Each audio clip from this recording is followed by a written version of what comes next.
continuing where we left off last week, just to kind of summarize, we finished talking about the Phoenicians, who, once again, remember, not one of your traditional empires. They basically established a trading empire. Okay, of course. Two of their biggest contributions, besides trade, besides the exchange of goods and services and all kinds of stuff throughout the known world. Number one, they do establish quite a few outposts, and one of those outposts, the city of Carthage, a couple hundred years down the line, does in fact become one of the most important cities, and they do establish an empire.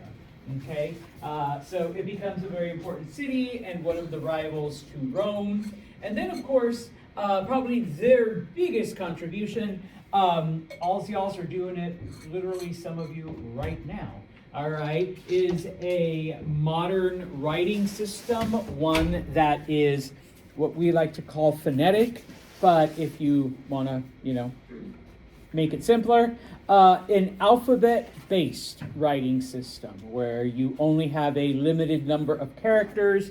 In our case, right here, 26. Combine them in different order, and you get words and messages and your notes. All right, your notes that you're taking right now. Okay. The other group that we looked at and we finished on Friday, the Israelites. While they did have like a small physical empire, I mean relatively small compared to some other places, they were more of a religious, empire, if you want to call it that, because their influence, predominantly via monotheism, is basically what gets things started. Because remember, most cultures during this time, and for quite a few thousand years after, are still polytheistic. But the beginnings of monotheism, which affect us even to this day, all right, begin with the Israelites, and of course, not to speak for all y'all's, but three of today's major religions. Some of you may practice one of those. Christianity, Judaism, and Islam all basically go back to the ancient Israelite religion. Okay? And of course, they're all monotheistic because they worship the same God and look at the same prophets and all that other stuff. All right? And so now we're going to shift gears just a little bit, okay? And we are going to look at India, okay? Now, we left off India. If you recall, you had the Indo-European migrations where the Aryans come in, all right, into India, minus the couple stragglers that, went off into Persia, all right? But you do have the Aryans come in, all right?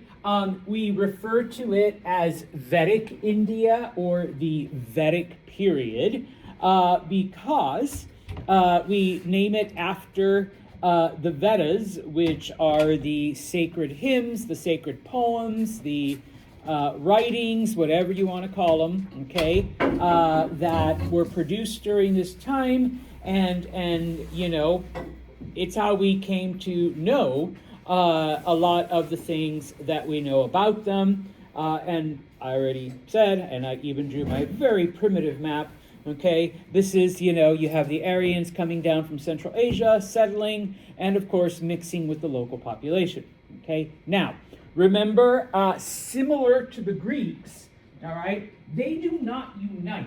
They don't come together as one giant empire. So in this case, it's more of a cultural / language empire-ish type of thing, because the two things that they do share in common, just like the Greeks did, was language and, of course, religion. All right? Now, jumping ahead a couple hundred years, once they fill up that northern region, once they fill up the Indus River Valley, and they begin to expand, and you begin to get other kingdoms. Okay, number one, as you know, these tribes increase, you begin to see some of them migrate into other parts of India. They migrate into the Ganges River area because, once again, especially in these early days, okay, many societies, the one exception, of course, is Persia, but many societies are still developing along river valleys, okay, for the reasons that we've talked about, all right, water and transportation and nourishment and, you know, their crops and people and animals and all of that other stuff. So they find India does in fact have two major rivers, okay, the first being the Indus and then of course the Ganges. But eventually that area is of course taken up, and so they begin to move farther and farther south into an area that we call the Deccan Plateau. Okay, now this area, of course, there's the map. Okay, this is where we begin to get, I guess, you know, the images of what we think of as India as like this hot and humid place. You know, they get a lot of rainfall. And so in this case, you know, along the Deccan Plateau, you do get, you know, water sources via rain. So, and by this point in time, the Vedic peoples have in fact, you know, developed technology and knowledge to, you know, of irrigation and bringing water from point A to point B where they need it. And of course, you have the rains constantly. Okay, so you have the original settlements of the Aryans, and they mix with the people, and then of course they expand into the Ganges River area, and then they begin to move south. Okay, now, okay, remember once again, despite the expansion, despite the growth, okay, none of these kingdoms ever unite. All right, we have a lot of separate little kingdoms. Sorry, I should say, none of these come together as one giant kingdom, all right? You do get, okay, maybe some groups via clans, you know, coming together, and you do get maybe 2 or 3 areas then, you know, kind of uniting and coming together and doing their thing. And when we talk about clans, we're talking about a family-based. Okay, so basically everyone in your kingdom is related to you in some way.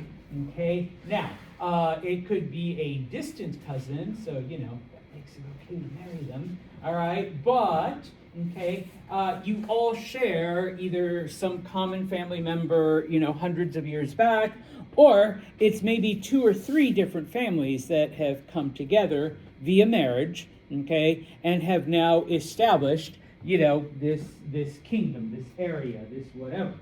Okay, and even though, you know, maybe Maddie and Zan like have never met each other and literally have no connection whatsoever, go far back enough, a couple hundred years, and maybe they have, you know, this, you know, boom, the same person. Okay, now we begin to see then over time. Okay, and once again, this actually applies to all of the kingdoms, which is why, you know, India, like I said, is kind of like the Greek city-states, okay, in that we begin to see divisions into different social classes, okay? Now, you don't need to know the names of the social classes, okay? I'm not going to test you on that, all right? But you should be familiar that overall, they were called Varnas, okay? So Varna is just the Vedic word for, you know, social class or social group, okay? If you really want to know them, that's fine. I mean, I had to learn them, but I'm not going to make you guys learn them, all right? Number 1. Number 2, originally there were only 4.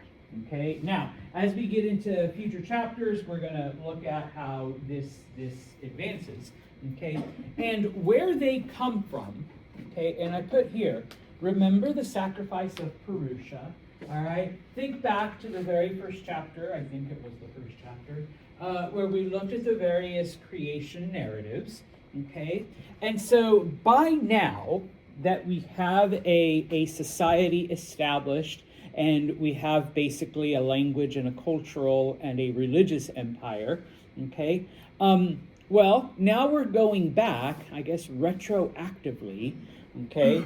And it is during this time period that the creation narrative actually takes hold, the sacrifice of Purusha, okay? Now, just FYI, this next slide, I literally plagiarized myself. I copied it and pasted it from my previous presentation. So you don't have to, copy everything down because you should have already seen it, okay? All right, this is a statue that represents Purusha, okay? And if you recall from the story, the mouth of Purusha became the Brahmin, which are the highest class, okay? The arms, it depends on the translation that you look at. Your textbook uses Rajanaya. I had to learn Kshatriya, so if I slip into that one. But that's basically the warrior class, the administrative class, okay? The thighs became the Vaishyas, which are basically the farmers and the people that make things, okay? The artisans, the smiths, the carpenters, okay? Stuff like that. And then finally, the feet become the Shudra, okay? The Shudra are basically the manual laborers, the unskilled workers, okay? And each one of these social classes had, a responsibility, they had duties, they had like all of this stuff. And all of this comes up and is created during this time period. Okay, so we're getting, the creation of this culture. All right. Now, I think I went one too far. No, I didn't. Okay. The hierarchy becomes intertwined with religion, obviously. Okay, because if you are of the lowest class, okay, you are one of the Shudra, you are one of the unskilled workers. Okay, well, you really can't fight the system because, remember, the unskilled workers come from the feet of Purusha. You're part God. You're part of God's feet. Okay, the stupid part. Okay, sorry, Eddie. All right. Wow. And of course, Oliver here is a member of the priest class, and the priest class comes from Shudra's, not Shudra, Purusha's mouth. Okay, that's up here, that's up on the head, which is higher than the feet, and it's the mouth that talks and proclaims things, and so that's why, Oliver gets to be, up here and all of these privileges and things like that. Sam? I assume that it was determined just by birth, by family? Yeah. Okay, now, believe it or not, okay, this actually promoted a sense of cultural unity.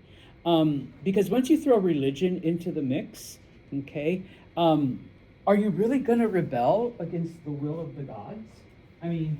Obviously, if Ivy says, you know what, no, this is stupid, I deserve rights, I deserve it, you're not just going against societal norms, you're saying that you're too good to be one of God's foots, type of thing. In this case, so you add that religious fervor as well, okay? And so all of this becomes intertwined with the religious belief, okay? Now, we will talk about it at some point, all right? Because, all right, unlike other cultures, if you look at Persia, for example, Cyrus came from the lower class. How does he become emperor? How does he become the ruler of everything? But before that, his wife was from the upper class. He marries a woman who's up here and then uses the family connections to bring himself to power, and then now he does the warriorship, okay? But first, he's got to get into a position where he can, make those connections and raise an army and get followers and all of that stuff. Now, when it came to this, okay, to the Vedic system, okay, you can't do that. In fact, some of the rules say that as a Shudra, okay, you cannot mix with the Kshatriya, okay? Hell, you can't even sit at the same table and have lunch with them, okay? We're going to keep y'all that separate, okay? So, if you want to advance from here to here, you're not going to pull a Cyrus. You're not going to, find a woman or a man from one of the upper classes, marry them, and then, whoop, there you are, now you're upper class. And like Cyrus, now you're going to use your family's connection, or your wife's family's connection, to, whatever, okay? In this case, you have to die. And then, in your next life, okay? And so remember that the Aryans do believe not in an afterlife, but in life after death, okay? And there is a slight difference because, okay, they refer to it as the transmigration of souls, okay? Easier word, reincarnation, okay? Ivy is the best unskilled laborer there is, okay? Doesn't complain, does everything they're supposed to. Ivy lives a good life, Ivy dies. Sorry, Ivy. Okay? Wow. But because of this, in Ivy's next life, okay, Ivy is reborn as Avashya, okay, which is the next class, okay? And so now, all right, more rights, more privileges, more everything, okay? And yes, you live that life, you get better, you do all of that stuff, and you keep moving, okay? Now, all right, I always point out, there's a reason why it's a triangle, okay? Because when you look at society, how many of the people are in the bottom class, and how many people actually make it up here, okay? So that if you are, let's say, one of the priests, it's like, you know what, I get to be, pardon my Aryan, I get to be an asshole because, number one, I've lived multiple lives. I've already suffered all of this, okay, and I'm one of the few that's good enough to have made it to this point, okay, to have lived, died, reincarnated, lived, died, reincarnated, lived, died, reincarnated. And now I'm up here, okay? If Juan is stuck at the thighs, okay, he's one of the merchants, and you're part of the merchant class. It's like, hey, you know what? Give yourself a couple more lives. Don't worry, okay? Now, people are often like, what? And nobody questioned this? Well, I mean, I'm sure people did. But what if it is true? You've just questioned the will of the gods, okay? And yeah, that's a guarantee to throw you back down to the bottom class. Now, some of you might be like, Mr. Santos, what's this down here? Don't worry, I couldn't find something off of Google without that there. This comes into play a couple hundred years later. Okay, they actually create a new social class, but not at the top, of course. We create a new one at the bottom, all right, when it comes to certain people. So don't worry, there's an even lower class, okay? So, all right, this is the beginning, and a lot of you, if you've studied like Buddhism or Hinduism or any of, these other, South Asian religions and whatnot, they do base a lot of the stuff on this original Vedic belief, okay, type of thing. They just kind of expand on it, and especially Buddhism, shouldn't there be a reason for all of this suffering and all of this death and rebirth and death and rebirth and death and rebirth? Okay? And so, but we'll get to that in the next chapter. Okay? We'll finish off today, I believe, with China. Okay? Now, remember, in the last chapter, we talked about the Shang. Okay? And their different advancements. They grew pretty powerful. They grew, pretty influential. They do develop, a calendar. They do develop a way of reckoning time. They figured out that it took the Earth a certain amount of time, 360 days, to go from point A back to point A. Okay, but they also realized that their 28-day calendar, or their 28-day month, is always going to throw things off. Okay, most of you got this right. What was their solution to make it all fit? Add another month every couple years, and boom. Okay, it resets everything. Okay, now what we didn't talk about, because we were saving it for now, is that alongside the Shang, there was another culture. And even though it's Zhou, it is pronounced Chow, okay? There was the Chow culture, okay? And while not as advanced as the Shang, okay, they do have larger numbers, they do have more people, and they do control more territory. Okay, and so at some point, one of the leaders of the Chow, a man that we refer to as King Wu, is able to raise an army and basically take over the Shang culture. Okay, and so we do see an end to the Shang. They are absorbed by the Chow. Okay, now,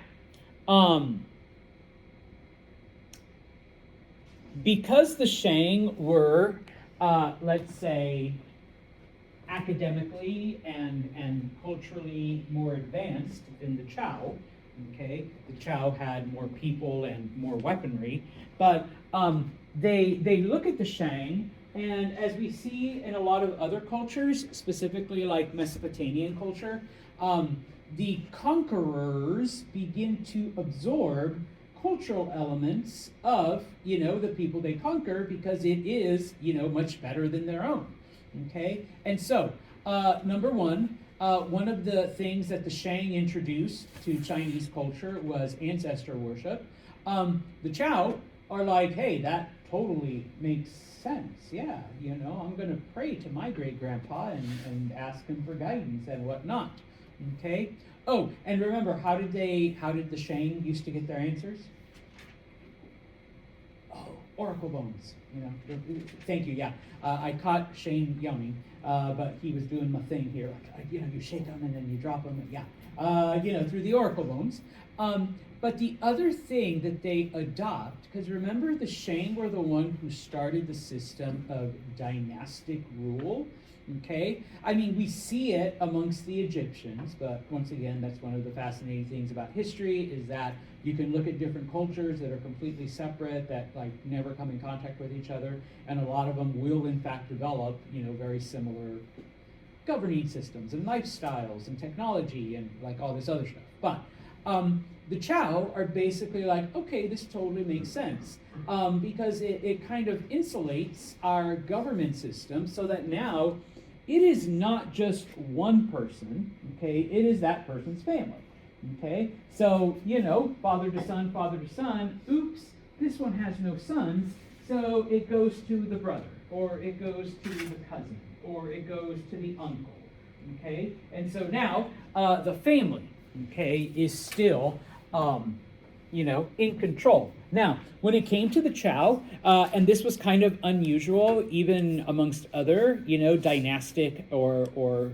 monarchy type governments, they were able to get, 39 father to son, father to son, father to son, father to son. So there were at least that many people that always had at least a male child.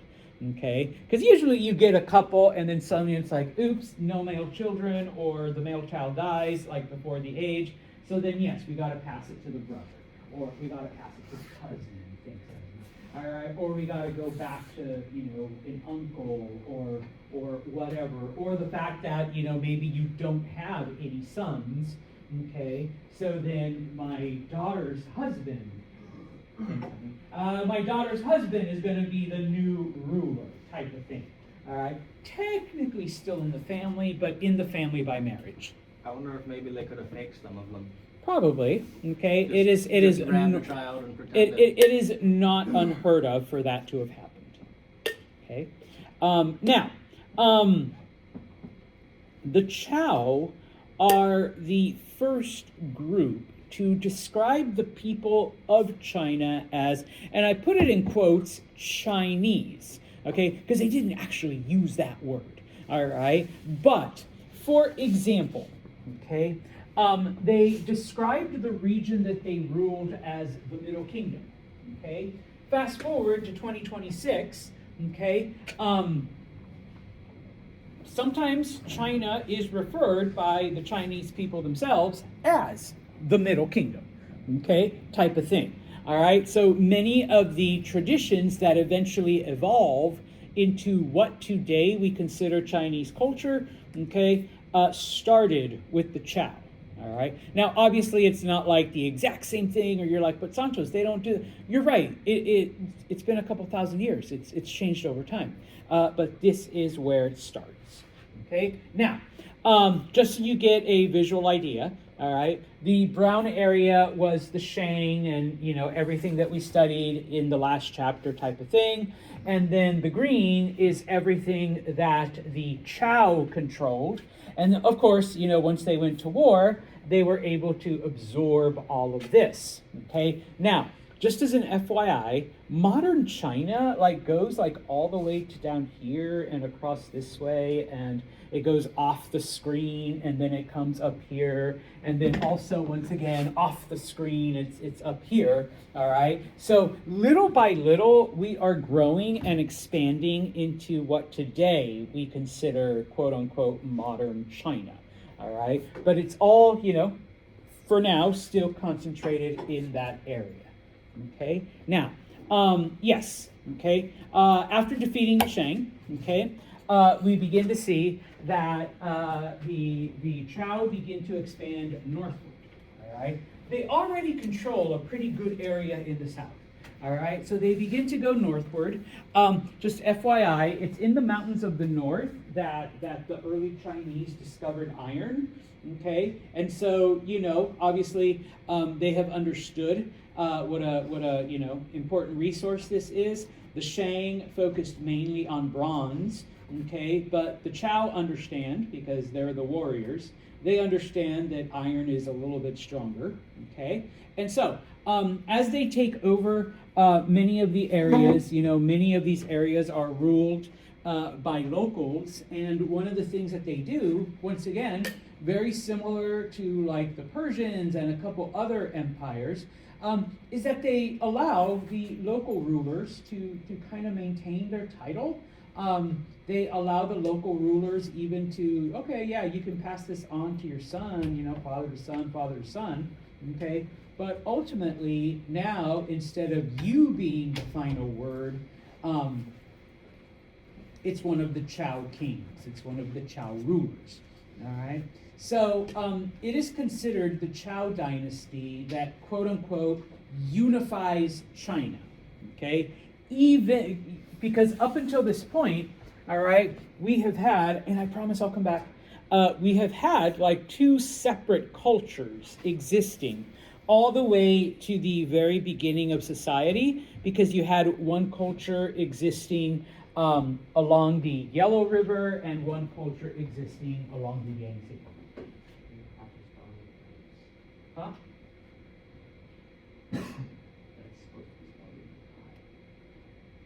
Oh, thank you. Okay. Yeah.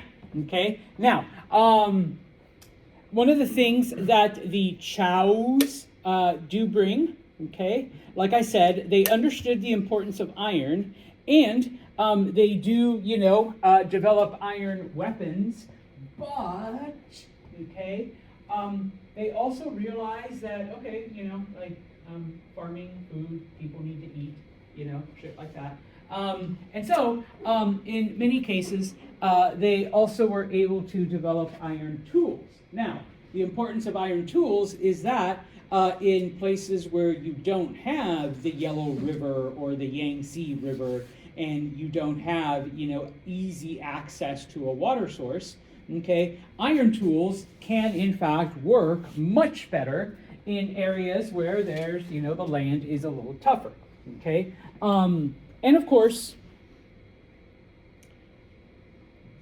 to make that work easier, they also built canals, not only for irrigation, okay, but also for transportation, okay? So it is under the Chao that we see an expansion of the transportation system, okay? Because if you look at some of the rivers, okay, they go a certain way, but not all of them can be navigated easily, or they don't go north to south, okay, very easily.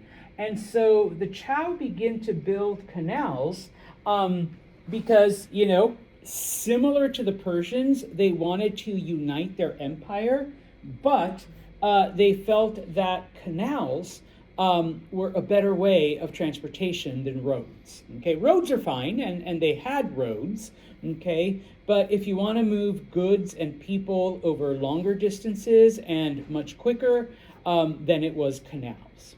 Okay, so they do develop a canal system. All right, now probably the I don't want to say the greatest contribution, but at least the philosophy that comes from it. Okay, the idea of the mandate of heaven. Okay, now this becomes integral to the Chinese belief, and of course how future Chinese rulers govern. We also see some version of this in other cultures. Okay, and depending on what you believed in, whether it was the universe, the all-powerful force, the magic turtle, the great pumpkin, God, okay, whatever, okay, somehow chose, okay, and in this case, a family, okay, they chose a family to rule, and they had the blessing, okay, the favor of heaven or the gods or the universe, bless you, or, whatever the supreme being / power / control was, okay, and basically, okay, because you were chosen, all right, number one, you knew that this favor came from, some other worldly thing. So you tried to rule as, close to the divine will as you possibly could. Okay? And so in this case, the Chinese belief in harmony and balance and honor, okay, well then, as the ruler of China, and by extension, family members, you should be willing, ready, and able to also, support this. You tried to bring balance and harmony and peace to the physical realm, okay, because you were chosen by the gods or the universe or the force to do that, okay, and that was your responsibility. And if somehow, okay, you did not, okay, then I guess the divine is going to have to find someone else, okay? Now, where are you? There we are, okay? So this was the mandate of heaven, and some people refer to this whole process as the dynastic cycle, and I've had students draw it, okay, type of thing. And so you have a new dynasty, okay? A new family comes to power, okay? So in this case, it is the Chao, okay? You have peace in the land, Okay, the Chow build infrastructure. Okay, in this case, they're building canals, they're doing, public works so that the people have, what they need. Okay, peasants have land. Okay, so everybody is able to grow their own food. Everybody has resources that they need, etc., etc. Okay. Oh, and of course, we're protecting you from outside invaders and whatnot. Okay. And so it doesn't matter, it could be one generation, it could be 10 generations, it could be all 39 generations. Time passes, but at some point, okay, the family in charge becomes evil, becomes corrupt. People forget, and so, taxes are too high. Infrastructure is falling apart because we're using that tax money for our own purposes and our own benefit and our own pleasure. Okay, people are subjected to a tyrannical form of government, etc., etc. And so, at some point, then the family then loses the favor of the heavens or the universe or the great pumpkin or whomever's in charge. Okay. How do you know that the family has lost favor? We begin to see floods and natural disasters and tornadoes and hurricanes. We begin to see bandits and lawlessness. We begin to see foreign invasions. We begin to see all of these other things. Okay? That's how we know that the universe is out of balance because our wicked king, sorry, Zan, is not helping to keep that balance in the universe. All right? And so, because the heavens, because the divine has withdrawn their favor, okay, we see a rebellion. Okay? And I want to say that Tavares clan decides to rise up and rebel against the current dynasty. Okay? Now, they lose. All right? They were defeated. Obviously, they weren't the chosen ones. Otherwise, they would have won. Okay? But then we have the Ponte Corvo clan, who raises an army and, leads another rebellion, and they end up winning. And so now the Ponte Corvo family, moms, dad, well, not the moms, sorry, it's all of them. Dads, cousins, uncles, sons, all of that. They are now the new dynasty. New dynasty claims, and we go back to this. Okay? And the cycle continues. Okay? China operated under this from the Chow dynasty all the way until 1911. In 1911 is when the final emperor, Puyi, finally was overthrown and the Japanese invade and all the other stuff happens. Okay? But, this was the belief. This was the thought. Okay? And, of course, there's my keyboard. Okay? If you allowed, bad things to happen, if you did the bad things, okay, then yeah, it was understood that you would lose the mandate, okay? And of course, now, in different times of China's history, maybe, Zan is a terrible king, but his younger brother, because remember, it's always eldest, eldest, eldest, but maybe his younger brother is a little bit better. So sometimes it would pass to a close relative, okay, type of thing. All right, we're just getting rid of the emperor. We're not getting rid of the entire family yet. All right, but you could get rid of the family, and it could go to a different dynasty. All right, and so even the Chow rulers understood this. And so, they wouldn't purposefully, I guess, harm their own people and go against what they thought the will of the universe was. But, we're human. And, the old saying, power corrupts and absolute power corrupts absolutely. And I think it was Spider-Man, great power, great responsibility, shit like that. And at some point, you forget, or you let it slide, or, your own self-interest takes over. And so, yeah, okay. And even the Zhou and other dynasties understood that the moment that the universe withdraws its favor, okay, you're going to be overthrown. You're going to be replaced, okay? Honestly, I feel like we could learn something from this. Taxes too high, treating people unfairly, it's just not meant to be. There you go. So we just got to hope that the universe does something, or whatever divine power you may or may not believe in. So now, as I mentioned, okay, the Zhou do in fact take a lot of the things that the Shang had developed, including, and this is how we continue to get, some of these things. And I know we just celebrated Lunar New Year a few weeks ago. We are still in the middle of Ramadan and Lent. All of those are lunar based, okay, type of thing. But yeah, in this case, remember that it was the Chinese who first came up with, that system of figuring out, that not only the lunar month, but a lunar year, and that it doesn't always fit in perfectly.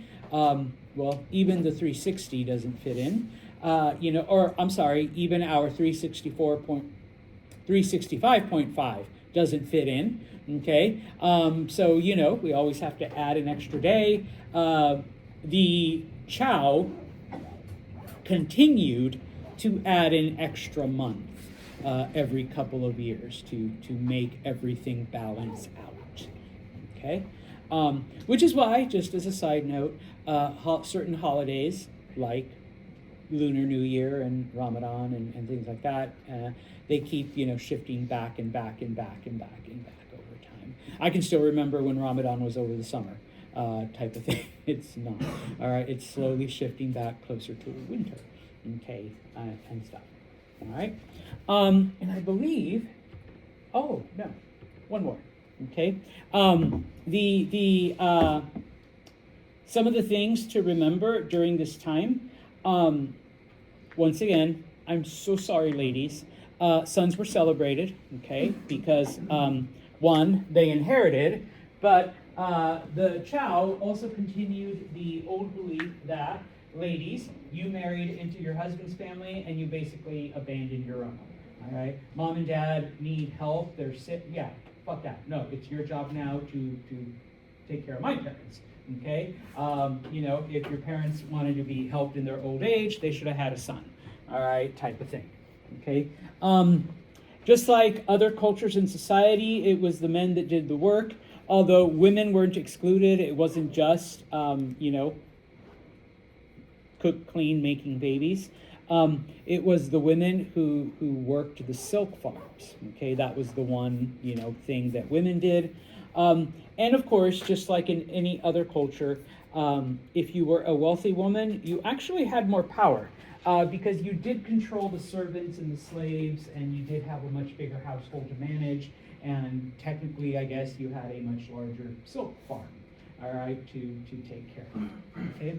At some point, okay, the Zhou, they do fall victim to the usual troubles of dynasty. And eventually the Zhou do lose control over China. And of course, in the year 771, you do get raiders, you do get invaders from the north that come and take over and oust the Zhou rulers. And of course, the Zhou accepted this because they're like, yeah, I guess we lost the mandate of heaven. I wonder which one of our family members, pardon my Chinese, fucked up. All right, okay, and so with that, yes, all right, we finished chapter 4. All right, now, before you run away, because I am dismissing, but I wrote Wednesday up here. I